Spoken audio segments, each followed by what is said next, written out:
Brad Clance is an author and a professor of psychology who specializes in the psychology of money.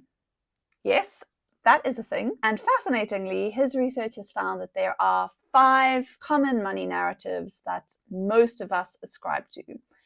The most interesting thing of all is that there is a very strong correlation between the money story that you tell yourself and the real world outcomes for your financial success. So, what are these 5 money stories? And are any of them holding you back? Before we go any further, I am not in the business of gaslighting anyone. And when Brad Clance talks about this, he also mentions the fact that these narratives are frequently rooted in an element of truth. So we don't make these up out of nowhere. Bear that in mind. And with that, we dive into number 1. The first common money narrative is called money avoidance. People who fall into the bucket of money avoidance tend to believe that money is bad. People who have money are greedy.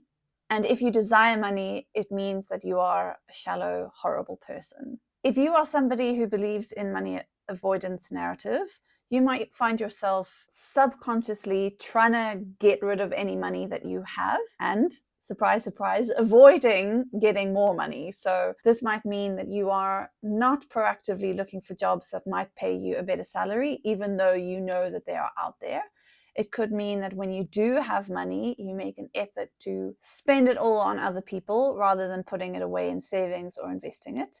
And it also might affect some of your beliefs about investment itself, that you don't want to invest because, again, people who invest are dirty and greedy, and you don't want to be that kind of person. The interesting thing that the Clance research also found was that frequently there is a very high correlation between people who are money avoiders and people who really want money. This creates this very uncomfortable tension, which will manifest as guilt. So whenever you, as a money avoider, do come into money, you feel really guilty about it. And ditto for this little seed of an idea where you think, oh, it would be really nice to have a bit more. You might instantly find yourself feeling guilty for wanting that. If any of this is sounding familiar to you, the research shows that it could be helpful to reframe this narrative by thinking about the fact that not everyone with money is doing bad things.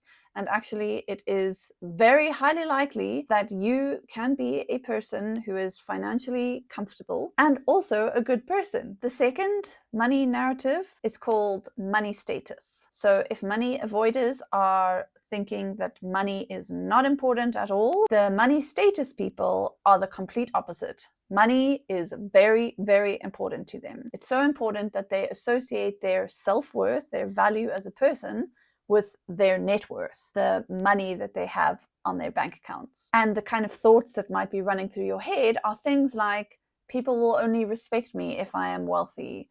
I need to look and behave like a rich person to earn my space in the world. You can probably instantly see the challenge with this money narrative in that you are driven to constantly buy more things so that you can appear a certain way for other people. And that is regardless of whether you want those things and, crucially, whether you have the money to pay for them. These people might find themselves weighing up whether to invest or save for a rainy day or buy a big shiny car because it will indicate to the world that they are well off. The antidote to this money narrative is echoed by Morgan Housel's book, The Psychology of Money, where he says that what you need to remember, you only see the money that has been spent. You have no idea what is waiting for them at home.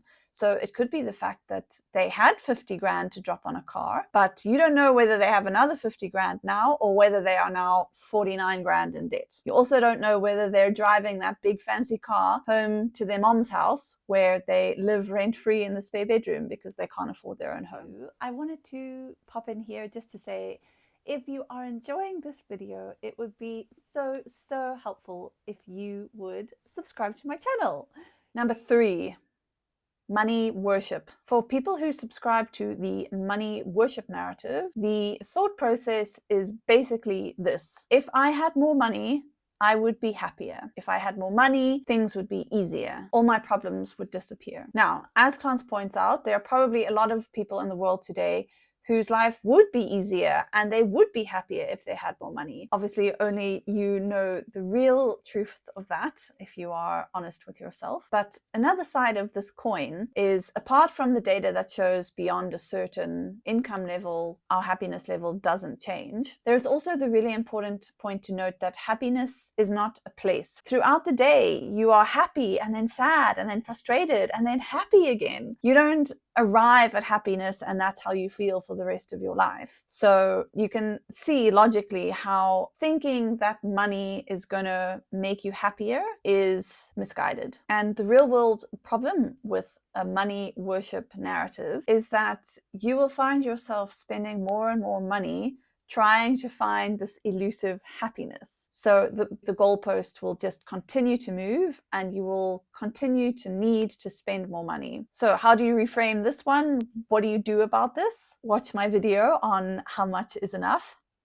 But no, seriously, it really helps to think about what are the things in your life that genuinely do bring you joy. And maybe it really is the simple things, spending time with family, skipping through fields, smelling the flowers.